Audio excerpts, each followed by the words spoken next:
Vamos a continuar un poco con estas palabras. Creo que generalmente asociamos el tocar fondo con consumo, con alcohol, con drogas.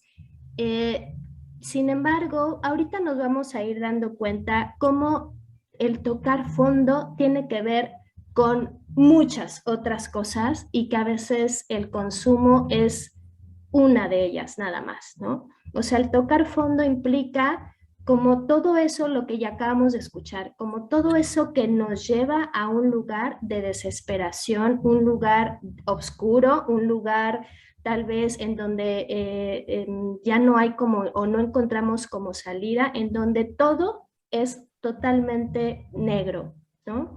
Entonces aquí encontré, fíjense, algunas frases de autores, de escritores, en el que más o menos simulan o describen lo que para ellos fue tocar fondo, ¿no? Dice, lo bueno de tocar fondo es que ya no se puede ir más abajo. Eso lo encontré en una página de Facebook de Filosofía y Conciencia, ¿no? O sea, lo que dice la gente. Dice, mi vida se había detenido de golpe, podía respirar, comer, beber, dormir. En realidad, no podía evitar hacerlo, pero no había una vida verdadera en mí. Eso lo escribió León Tolstoy en su ensayo Mi confesión. Nietzsche, por ejemplo, lo que escribe es, no soy un hombre, soy un campo de batalla, ¿no? Todo el tiempo era como una sensación de estar en una batalla interna. Y en una entrevista de un actor, él comentaba, me estaba jugando el todo por el todo y un día una discusión absurda de fútbol terminó en pelea y me partieron la cara. Y aunque todo se complicó mucho más, al mismo tiempo todo empezó a solucionarse. Fue entonces cuando la vida se me paró, yo estaba sin fuerzas para seguir y recuerdo que entré en una iglesia. Recuerdo la sensación de abatimiento y dejarme caer en el banco de la iglesia, como un fardo. Sí, que fue como la caída de un caballo.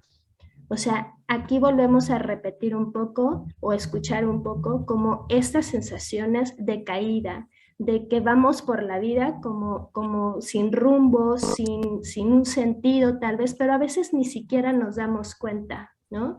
Y entonces el consumo se vuelve como una cosa más que se suma a estas sensaciones. Y entonces, lo cierto es que para tocar fondo hay mil maneras de llegar ahí, ¿no? Es una situación en la que finalmente nos rebasa, es una situación en la que estamos en el límite del dolor. Y bueno, yo les puedo hablar un poco de mi experiencia.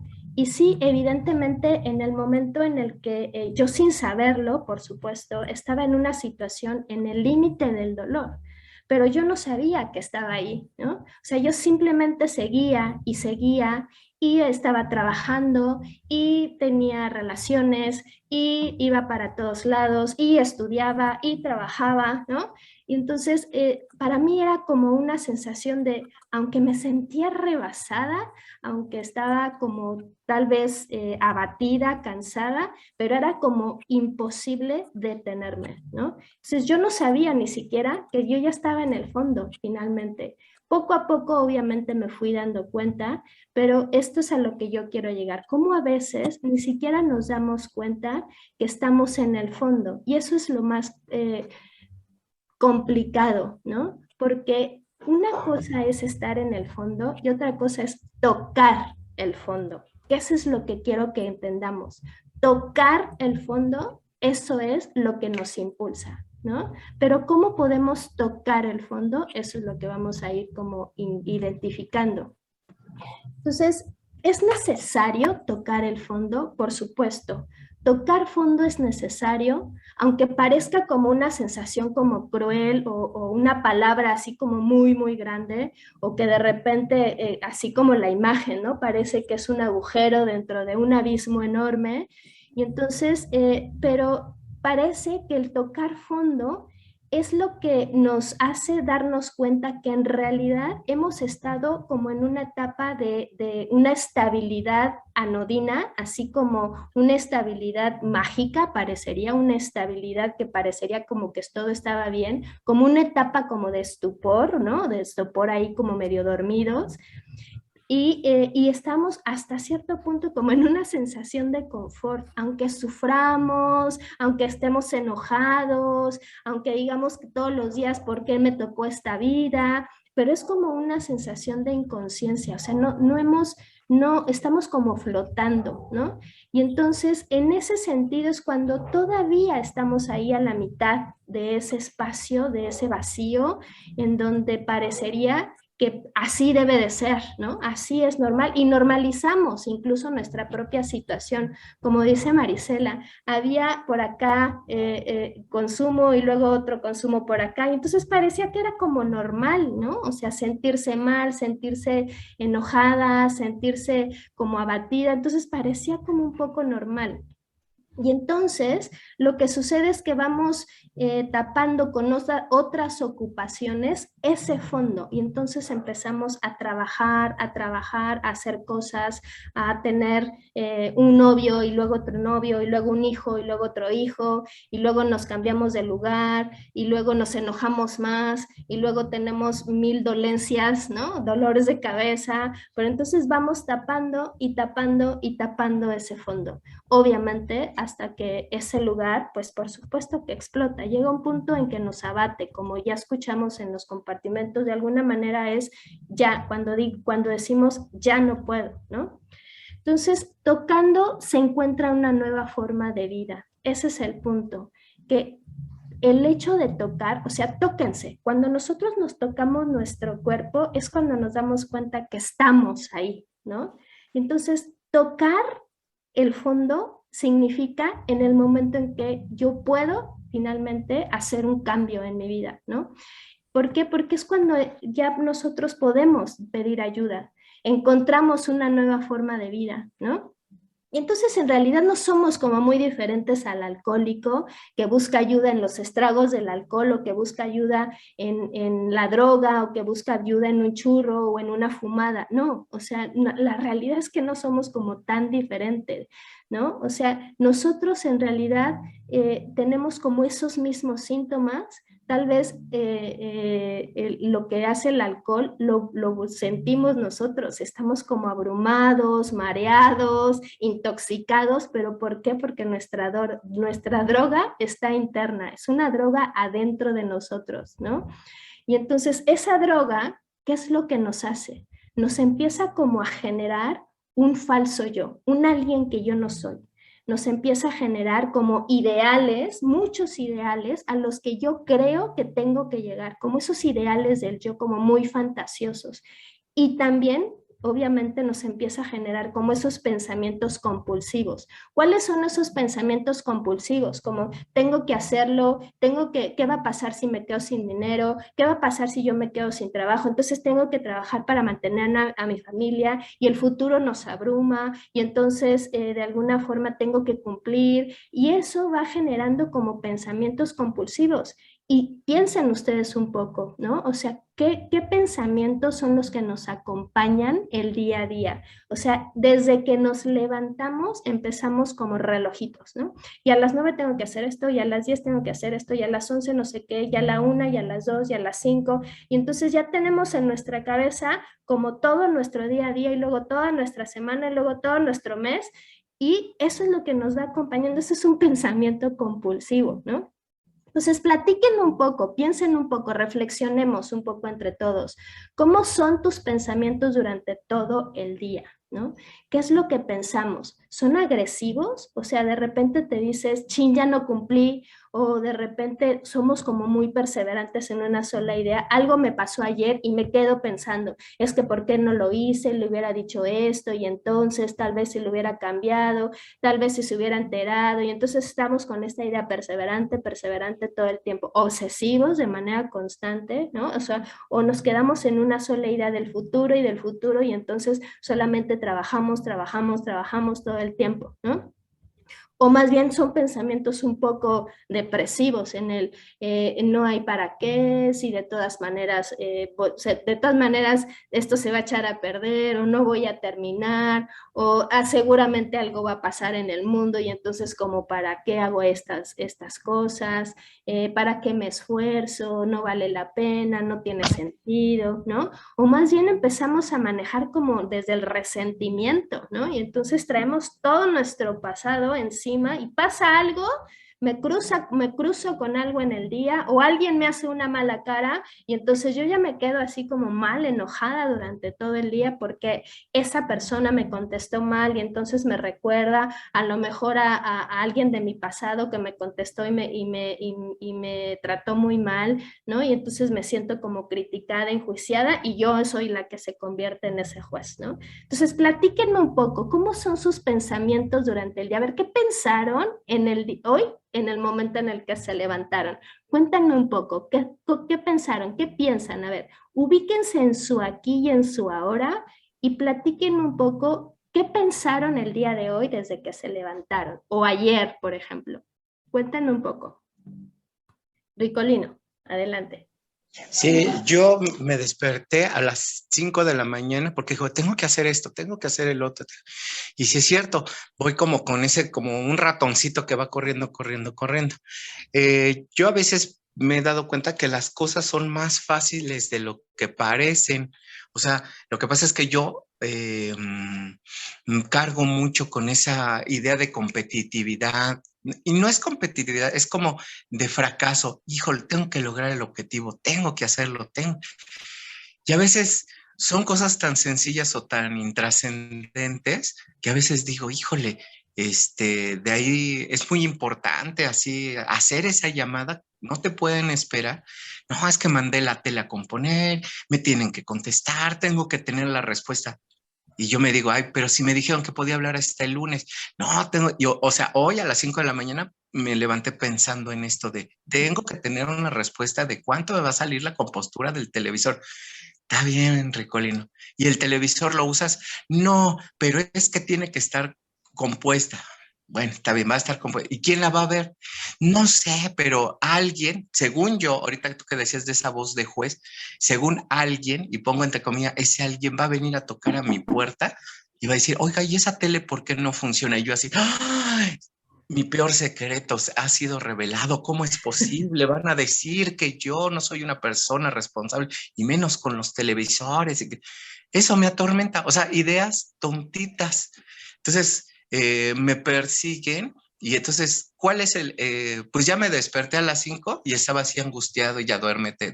Me duermo a las 7 y a las 9 pero más sueño. Se me da un trastorno de sueño por la ansiedad de un pensamiento obsesivo de un evento que se llama se descompuso la televisión. Entonces, ¿cómo reacciono yo ante las circunstancias de la vida? O sea, no las veo objetivo. Fíjense, a mí me pasa que lo grande lo veo chiquito y lo chiquito lo veo grande. O sea, estoy como desenfocado. Entonces, me molesta a veces cuando me dicen, relájate, relájate. Le digo, uy, pues, miren, eso ya lo sabía, pero luego a veces no me funciona. ¿Qué necesitaré, Martita? ¿Qué necesitaré? Tocar fondo. Un poco de relax. Muy bien. Gracias, muchas gracias. ¿Alguien más que quiera compartir sus pensamientos? Bueno, yo. A ver, Marisela, dime. Pues hoy en la mañana me levanté pensando en la plática que tuvimos ayer con mi hija y así como que empecé a seleccionar así las conductas de ella, ¿no? Y, y posteriormente dije, ay, ya me tengo que levantar porque tengo que hacer el desayuno, porque ya tengo que estar lista para el taller, pero es mi presión, o sea, yo misma me presiono, ¿sí? Para hacer las cosas, aunque yo tenga suficiente tiempo, ¿no? Y otra de las cosas que me pasa es que el control para mí, sí, es es descontrolarme porque, o sea, yo quiero controlar, ¿sí? Muchas situaciones, personas, y llega el punto en que realmente me siento hasta cansada y enojada, ¿sí? Porque, y frustrada, porque al final del camino, o sea, no controlo nada, ¿no? Y quiero hacer las cosas así rapidito. Ujú. Y sí, yo he captado en mí que yo tengo pensamientos obsesivos porque me sucede algo que como que me llega al alma y estoy pensando. Y pasa un rato y lo dejo de pensar. Y luego otra vez vuelvo. Y lo dejo un rato y yo otra vez vuelvo, ¿no? O sea, con ese mismo pensamiento. Y sí he llegado en ocasiones que me quita el sueño, que no puedo descansar bien. Eso es todo. Muchas gracias, Marisela. Coincidimos, ¿no? O sea, Sí. finalmente es ese pensamiento en el que está ahí constantemente, pero somos nuestro peor enemigo, ¿no? Ujú. Yo me levanté, yo hice algo, les cuento el día de hoy, me descubrí justo en este pensamiento. Salgo a correr y entre ciertos espacios lo que hago es hacer como unas rutinas de ejercicio y luego corro otro ratito, ¿no? Y entonces por alguna razón no pude hacer esa rutina y tuve que seguir corriendo, aunque me detuve, pero estuve entretenida en contestar algunas cosas y no pude hacer la rutina. Y entonces fue así como, en verdad, en mi cabeza era, chin, ya me salté la rutina y ahora seguramente no voy a, me empecé a generar una presión interna de no cumplir una rutina de 5 minutos de ejercicio, ¿no? Y entonces es un pensamiento en mi cabeza, pero como dice Ricolini, como dice Marisela, nos presionamos solitos. O sea, nadie estaba a mi alrededor diciéndome, Marta, no hiciste tu rutina. No, nadie ni se dieron cuenta ni nada, ¿no? Al contrario, me paró una señora y me dijo, ¡ay, qué bárbara! ¿Cómo corres? Pero, o sea, yo en mi cabeza estoy como, no cumpliste con tu rutina, Cantú. Y entonces es como, o sea, yo solita. Entonces, por eso, nuestros propios pensamientos durante todo el día, ahí los vamos cargando, ¿no? Y entonces esos son nuestros peores enemigos. Y sin darnos cuenta, esos pensamientos son los que nos mantienen en ese fondo, ¿no? A veces no nos damos cuenta.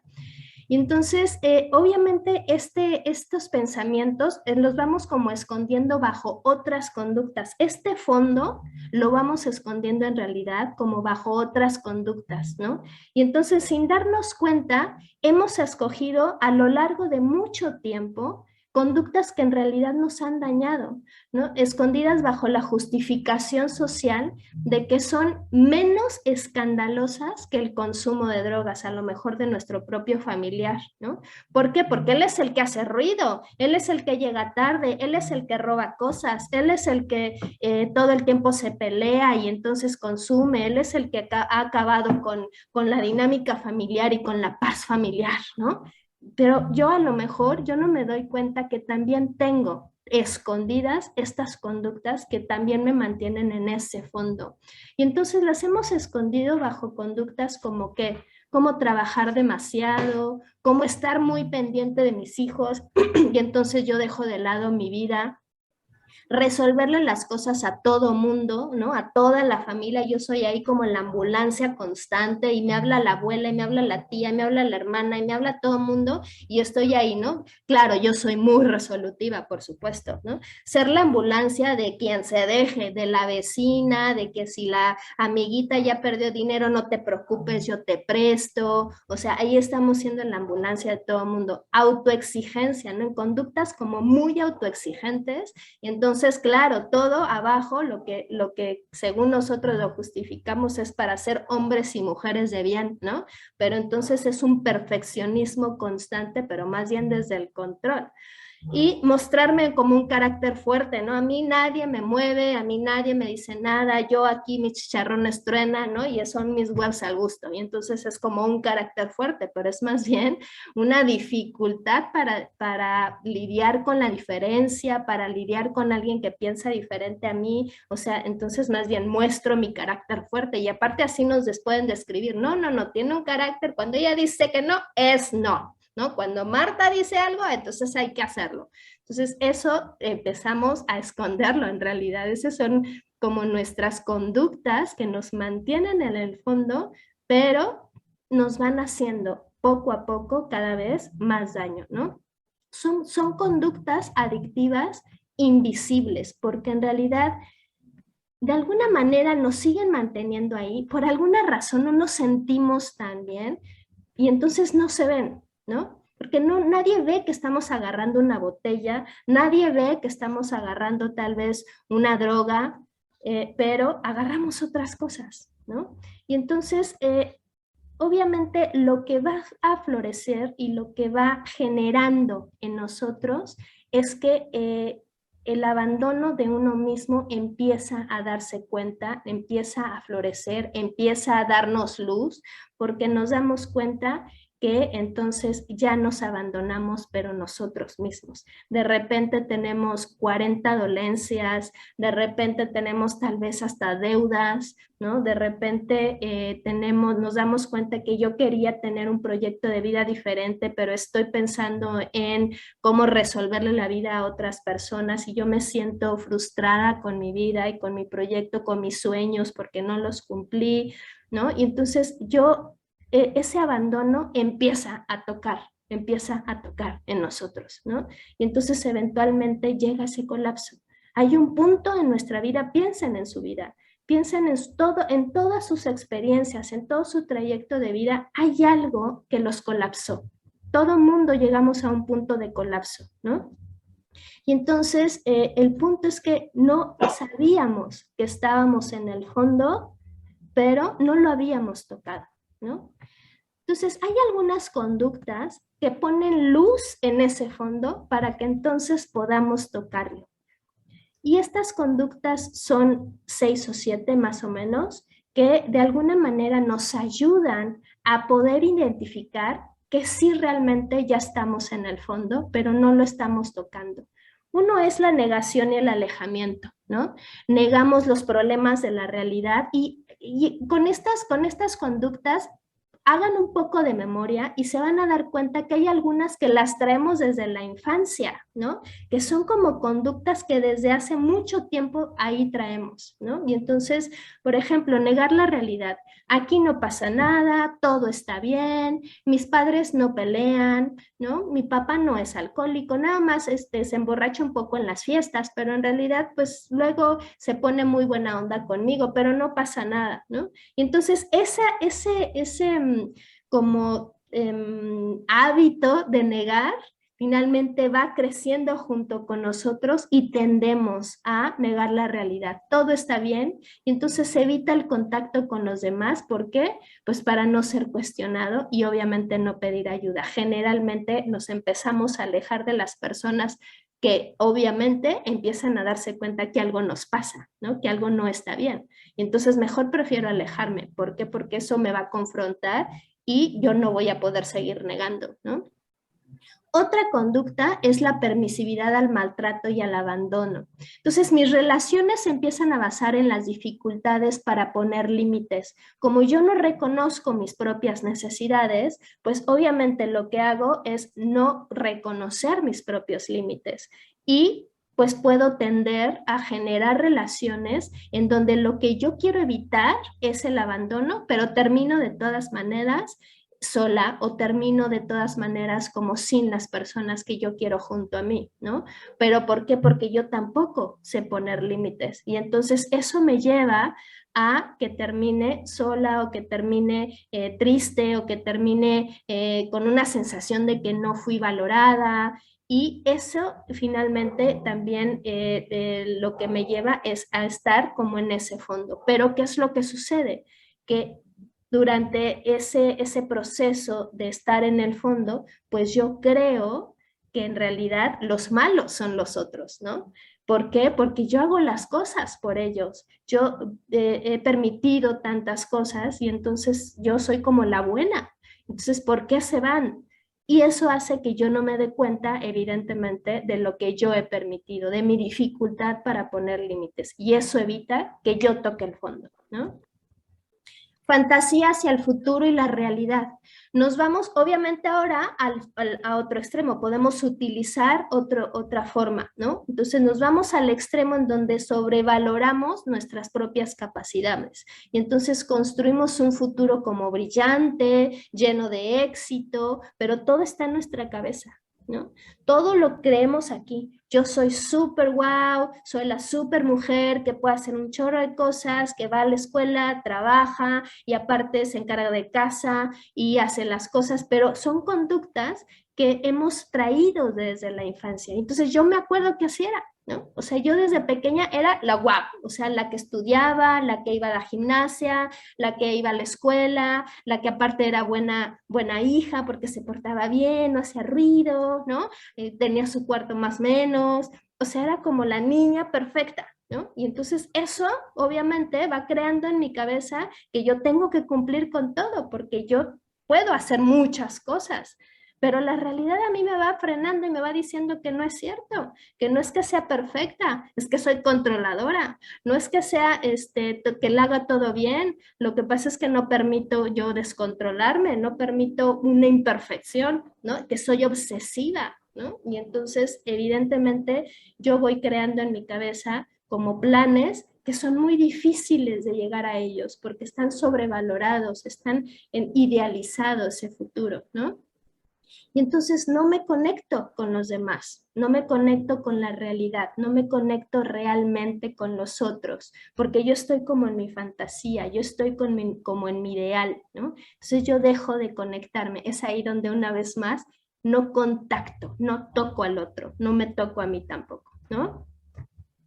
Autosuficiencia, esta conducta de ser autosuficiente y entonces es una sensación de que todo lo puedo, de que yo soy capaz de resolver cualquier cosa y obviamente si yo soy capaz de resolver cualquier cosa, entonces como para qué pido ayuda, ¿no? Como para qué le pido ayuda al de junto, para qué le digo al otro que me siento mal, para qué hablo al amigo y oye, creo que no estoy pudiendo con esta situación. No, no, no, no, yo lo puedo resolver, porque eso me lo enseñaron. Yo puedo resolver las cosas y aparte tengo que resolver las cosas, ¿no?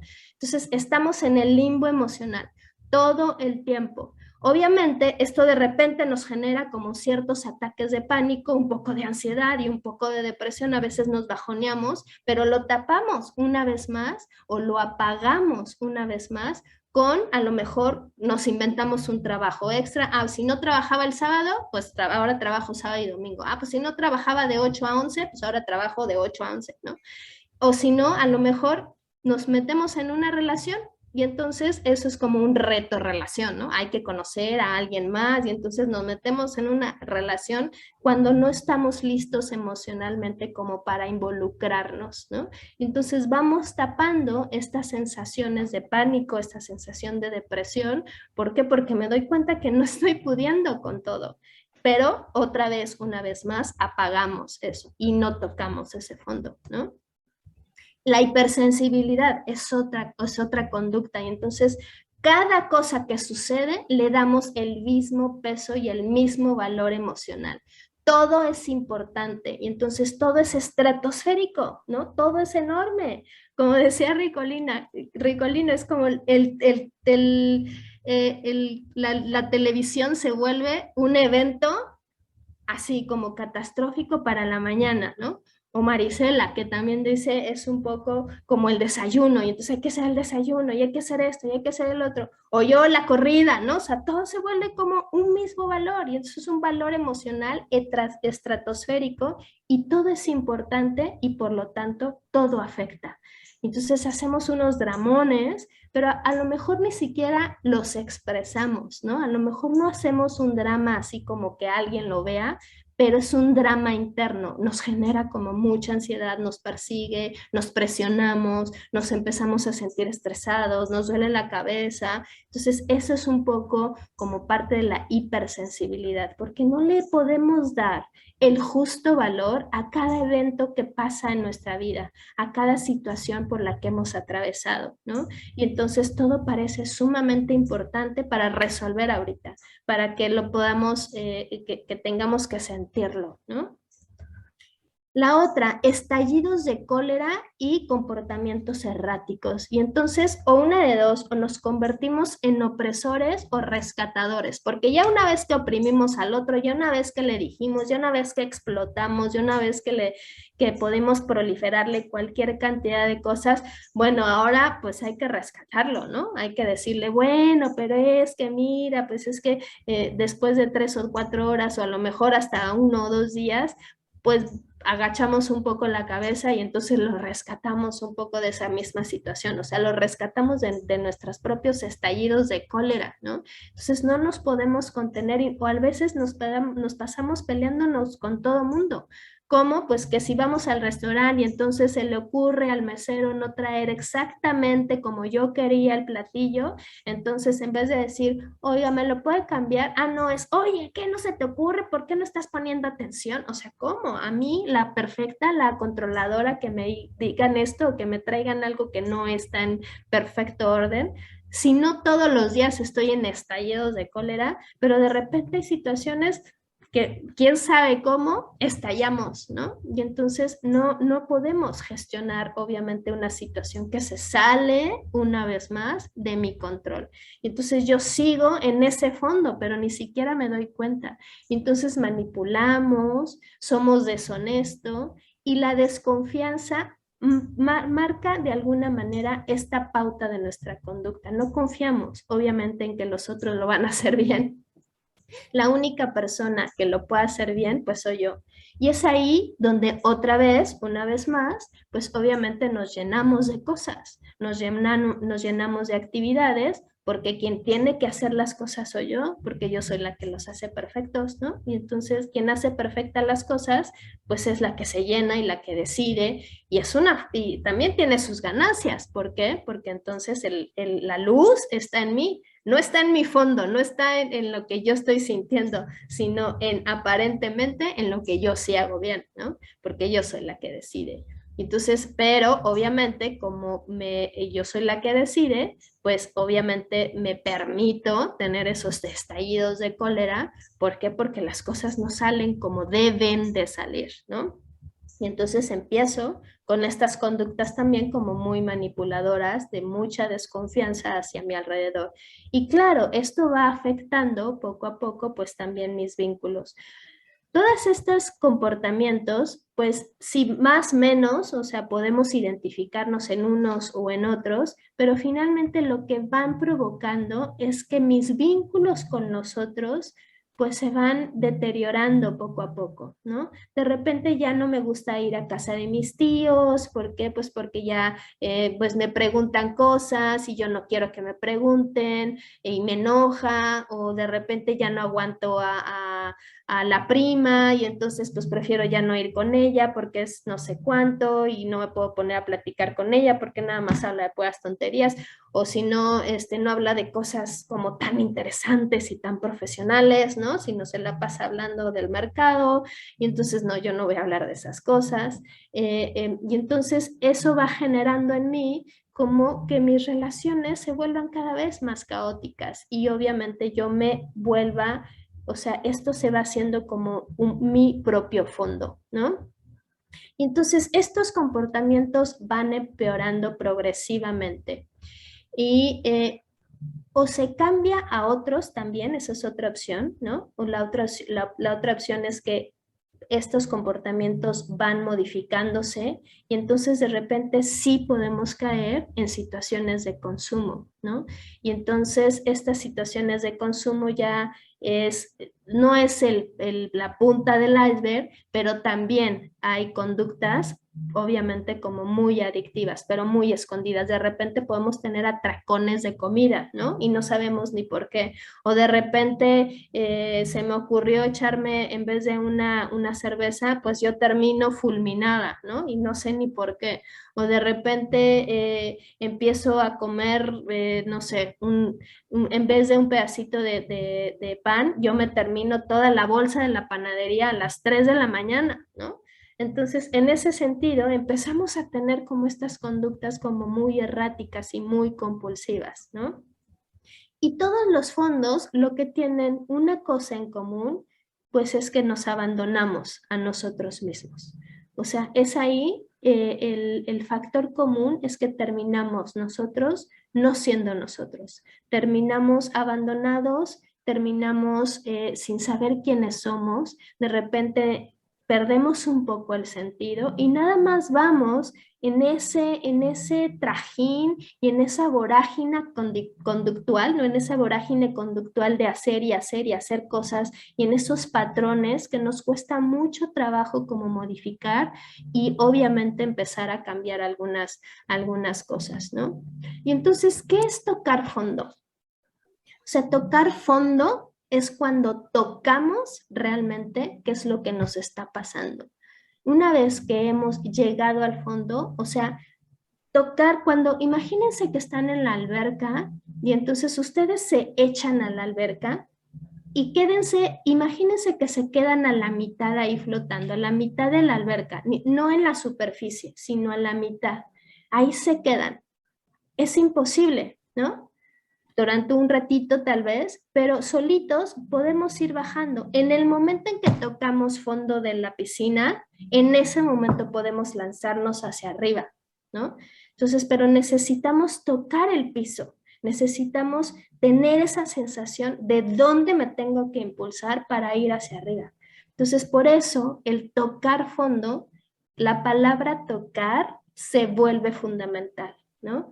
¿Por qué? Porque entonces solamente así puedo darme cuenta de qué es lo que está pasando. Puedo tocarme a mí, puedo tocar esos puntos emocionales de los que me están doliendo, de los que yo he tratado de evitar todo el tiempo, de la ausencia de mi padre, de la neurosis de mi madre, de la ausencia de un hermano, de la depresión, de mi mamá, de a lo mejor de la tristeza de que yo me sentía menos, de la tristeza de que yo era insegura, no sé, o sea, esas cosas empezamos a tocar esos puntos bajos emocionales, obviamente esos puntos bajos espirituales y también los físicos, ¿no? Empezamos a experimentar sensaciones como un síndrome de abstinencia, un poco así, ¿no? El cuerpo cuando toca fondo empezamos a tener como nos duele la cabeza, nos duele todo el cuerpo, ahora sí parece que sentimos encima todo, ¿no? Esos días en los que amanecemos sumamente cansados, no nos queremos levantar, entonces es ahí donde ya estamos tocando fondo, hay una confusión mental, ¿no? Y como a veces hasta perdemos el apetito, no nos da hambre por ciertos días, y es como un sentimiento de aislamiento, de abandono, y entonces parecería que el dolor emocional obviamente es demasiado, ¿no? La realidad es que lo que nos dice ese tocar fondo es que ya no podemos seguir evitando ese dolor que hemos tratado de evitar con todo lo que hay arriba, con todas las conductas que hemos inventado, ¿no? Que hemos generado. Y la trampa de todo esto es que a veces nos hemos acostumbrado a generar y a tener como estas sensaciones un poco intensas, que en el momento en el que hacemos un cambio o intentamos hacer un cambio, por eso cuesta trabajo, pues obviamente generamos una sensación de paz porque soltamos. Cuando decimos, ya no puedo más, es cuando de alguna manera soltamos algo, ¿no? Pero el soltar algo también nos da miedo, porque y luego, y la incertidumbre nos ataca. Y entonces hay algunos que regresamos a esas conductas, ¿no? Porque es lo único que nos parece como certeza. O sea, eso ya por lo menos me lo sé. Tal vez no estaré muy bien, pero ya me lo sé. Y entonces el tocar fondo, pues sí, se vuelve un lugar en el que ya no hay más que o cambias o cambias. Para eso sirve el dolor. O sea, el dolor esa es la función. La función del dolor es el movernos, el cambiar, el hacernos modificar, ¿no? Y entonces yo ya dejo de ser como, empiezo a ser como una observadora de mi vida. Ya no absorbo todo lo que viene de la vida y lo hago y entonces yo soy eso, no, sino que entonces entiendo que yo soy observadora de la vida, experimento lo que pasa alrededor, pero yo no soy el dolor. Yo no soy el abandono, yo no soy ese estallido de cólera, yo no soy eso, ¿no? Sino simplemente lo había estado usando pues para poder estar lejos de ese dolor, ¿no? De eso que no quería reconocer, de esos puntos bajos emocionales, espirituales y obviamente físicos, ¿no? Y entonces el tocar fondo es como un renacer, es como un dejar de usar todas esas adicciones secundarias que tapan mi dolor. Es como un reconectarme, es como si no precisamente una nueva versión de mí, es más bien reconocer mi versión, ¿no? Reconocer quién soy, reconocerme, es reconectar conmigo. Eso es tocar fondo. ¿Por qué? Porque en el momento en que me toco, en ese momento sé quién soy. No hay nada más real que mi propio cuerpo. Y entonces el tocar fondo es tocarme a mí, tocar qué pasa conmigo, tocar mi historia, tocar mis discursos, tocar mis sueños, ¿no? Tocar dónde los dejé, tocar tal vez que preferí esconderme, esconderlos, esconder mis discursos, esconder mis sueños, esconder mis emociones, esconder mis sentires. ¿Para qué? Para que entonces nadie los vea. Pero entonces se vuelven totalmente invisibles para mí. Y lo que hacemos es tapar y tapar y tapar con estas conductas, ¿no? Y de alguna manera el tocar ese fondo es entonces cuando yo renazco. Por eso ustedes escuchan de repente entre las personas que consumen, entre sus familiares, como dicen, es que no has tocado fondo. Y entonces uno dice, ¿cómo que no ha tocado fondo? Pues si ya perdió todo, ¿no? O sea, ya perdió la familia, el coche, el no sé, el dinero, el trabajo, ¿ok? Sin embargo, tocar fondo es tocarse a sí mismo, ¿no? Tocar esas heridas emocionales, tocar justo esto, esos puntos bajos emocionales, eso es tocar fondo, ¿no? Entonces pueden pasar muchos años, hay algunos que todavía van a perder más cosas para que puedan tocar ese fondo, ¿no? Habrá algunos que una cosa los hizo llegar a ese fondo y tocarlo, ¿no? Alguna situación en su vida. Entonces, cada quien ahora sí que depende de cada quien hasta dónde necesita llegar para tocarse, ¿no? Entonces, de alguna manera, eh, el tocar fondo, eso es lo que nos va a llevar, obviamente, hacia el subir, hacia, de alguna forma, ese cambio, hacia ese renacer, ¿no? Y bueno, me encontré esta frase de Dostoyevsky que dice, el verdadero dolor, el que nos hace sufrir profundamente, hace a veces serio y constante hasta el hombre reflexivo. Incluso los pobres de espíritu se vuelven más inteligentes después de un gran dolor.